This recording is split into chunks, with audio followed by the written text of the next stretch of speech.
Parecería que la única forma de no tener un tumor sería no naciendo.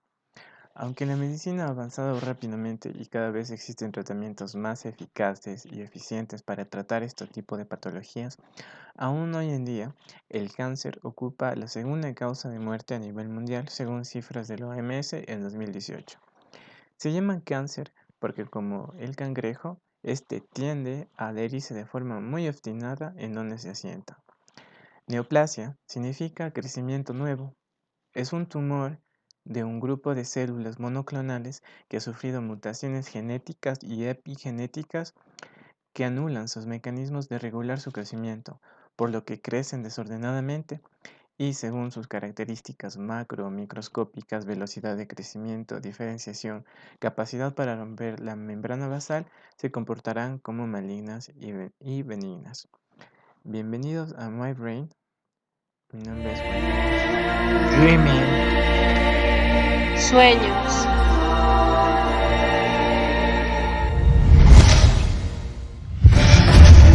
Rainbow Technology.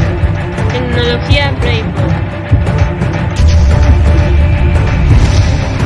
Blue Brain Project. Proyecto Cerebro Azul. Bioethics. Bioética.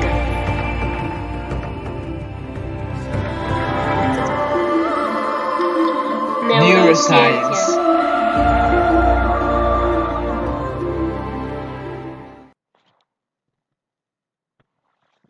Bienvenidos a My Brain. Mi nombre es Juan Carlos Cárdenas y hoy estaré con ustedes hablando de este tema muy importante. Entonces, el día de hoy hablaremos sobre los tumores cerebrales. Los tumores cerebrales pueden ser primarios, secundarios, benignos, malignos y dentro de los más frecuentes en realidad son los secundarios, es decir, las metástasis cerebrales. ¿Qué es una metástasis? Una metástasis es un fragmento de tumor que ha viajado a través, ya sea por siembra continua, a través de la sangre o a través del líquido linfático, desde un foco primario.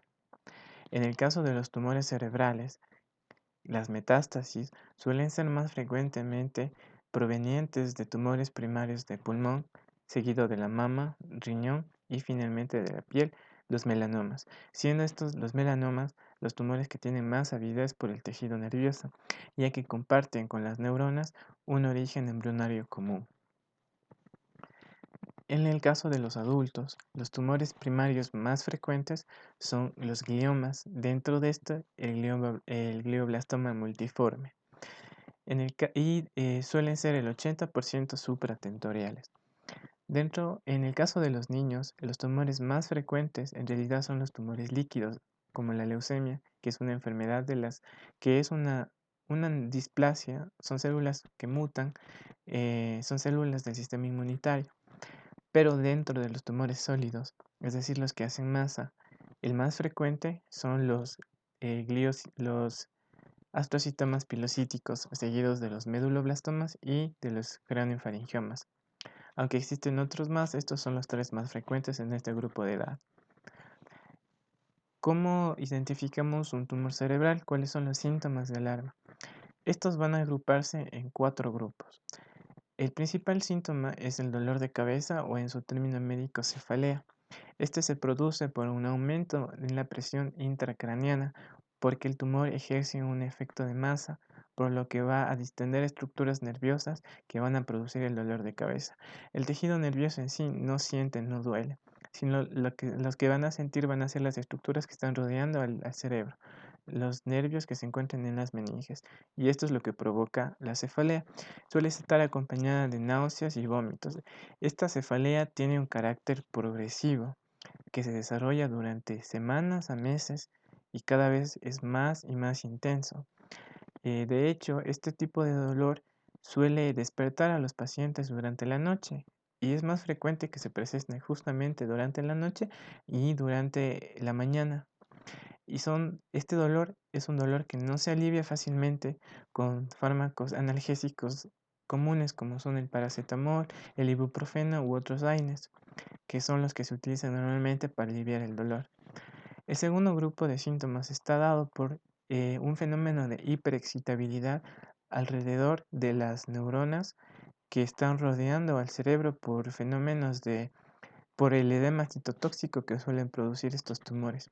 Entonces pueden producirse crisis convulsivas y estas podrán ser parciales o complejas y se clasificarán de acuerdo a las últimas clasificaciones de la ILAE, que es una organización que estudia este tipo de crisis convulsivas. El tercer grupo está dado por alteraciones en las funciones mentales superiores, principalmente alteraciones del comportamiento, que es más frecuente en los niños. También pueden ser alteraciones del lenguaje o alteraciones sensoperceptivas. El cuarto grupo de síntomas estará determinado por la localización específica de los tumores. Puede ser en el lóbulo temporal, lóbulo frontal, en el cerebelo, van a dar clínica diferente. Entonces, como primer punto, como segundo punto, abordaremos el pronóstico. Normalmente el pronóstico suele ser que en 5 años el 30% de los pacientes suelen fallecer, aunque esto variará mucho de la edad del paciente, las comorbilidades, es decir, si tiene hipertensión, diabetes, algún estado de inmunodepresión, también de acuerdo a las características del tumor, si es un tumor benigno, si es un tumor maligno, si es supratentorial, si es de fosa posterior, variará mucho esto también.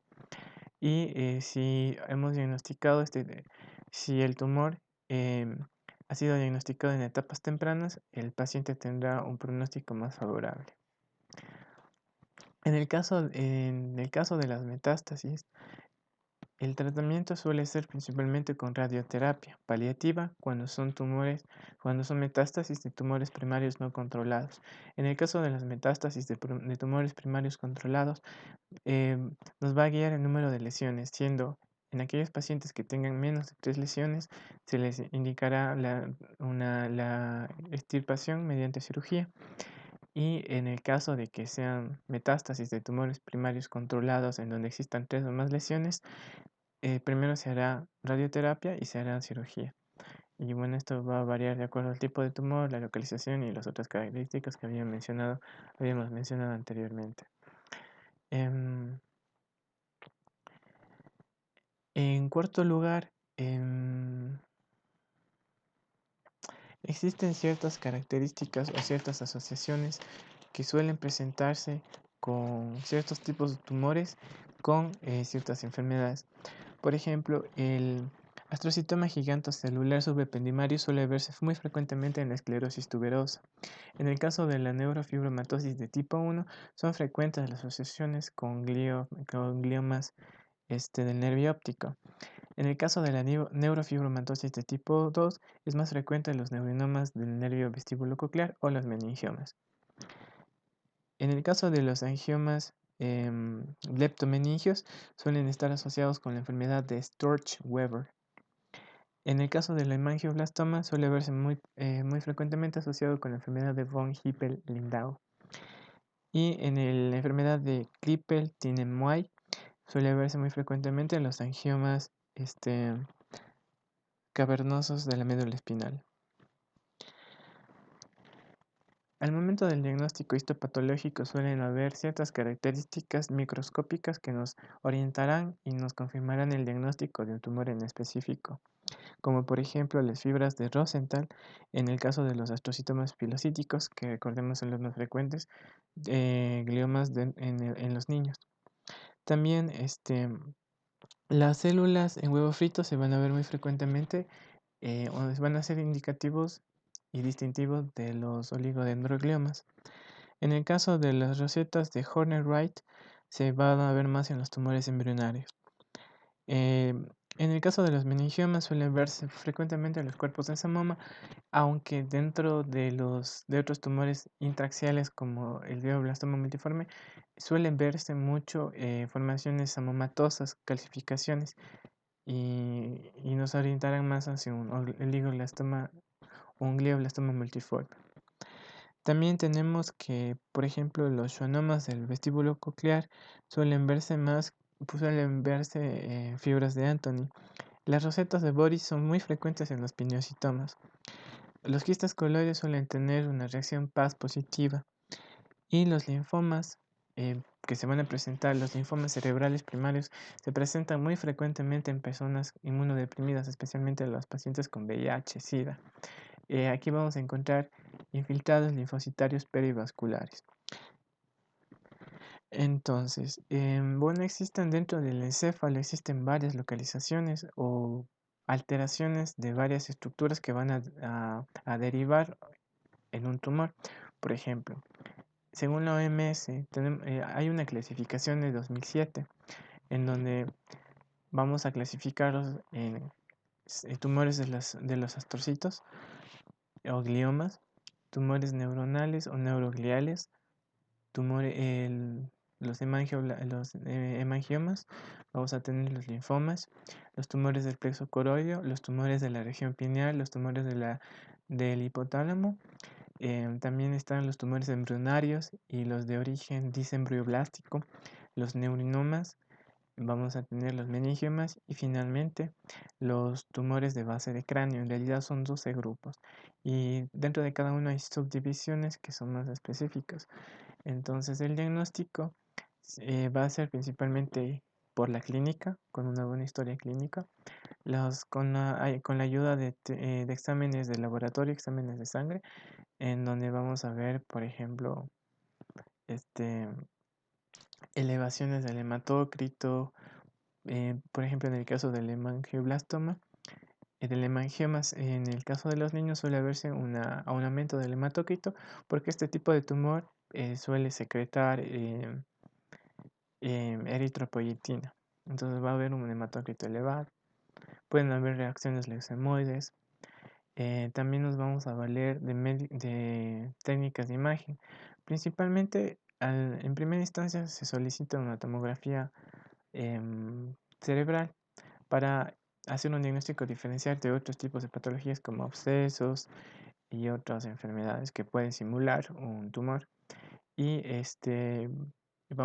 el diagnóstico definitivo siempre será el diagnóstico histopatológico, en donde vamos a encontrar estas características fenotípicas microscópicas específicas de cada tumor. Entonces, en conclusión, los tumores cerebrales son patologías que tienen un desenlace muy variable y son muy devastadoras. Y la única forma en la que uno puede evitar un tumor es no naciendo. Pero hay que recordar que dentro de las teorías de las cuales se habla del origen de los tumores, se habla de un mecanismo de doble golpe, es decir, 50% van a ser mutaciones genéticas, nuestra carga genética, nuestros antecedentes genéticos van a ser el 50% de las causas que van a provocar que un gen mute y genere una displasia y posteriormente una neoplasia y con esto un tumor benigno o maligno. Y el otro 50% está dado por características epigenéticas, metilaciones o acetilaciones en el ADN que van a estar condicionados por condiciones ambientales, es decir, hábitos de vida, el lugar en donde se vive, hábitos, condiciones socioeconómicas. Todo esto va a influir en el desarrollo de un tumor. Siempre habrá un 50% de probabilidades de desarrollar un tumor en personas que tengan antecedentes de neoplasias. Habrán grupos etarios más susceptibles a desarrollar un tumor, como es en el caso de los niños. Y habrán ciertas condiciones, como la radiación y otros factores ambientales, que van a condicionar este factor epigenético. Van a metilar o acetilar ciertos genes en el ADN de las células, de las neuronas y otras estructuras dentro del encéfalo que van a devenir en displasia. Entonces, los síntomas de alarma de un tumor son principalmente el dolor de cabeza, más que es progresivo, que se incrementa durante varias semanas a meses, no se da con analgésicos, puede estar acompañado de crisis convulsivas, náuseas, vómitos, focalidad neurológica y van a añadirse otros síntomas dependiendo de la localización del tumor dentro del sistema nervioso central. Entonces, esto ha sido todo por el día de hoy. Agradecemos mucho su presencia y si tienen más dudas pueden contactarnos por las redes sociales como Facebook o WhatsApp. Y nos veremos próximamente en otra entrega de otra enfermedad neurológica.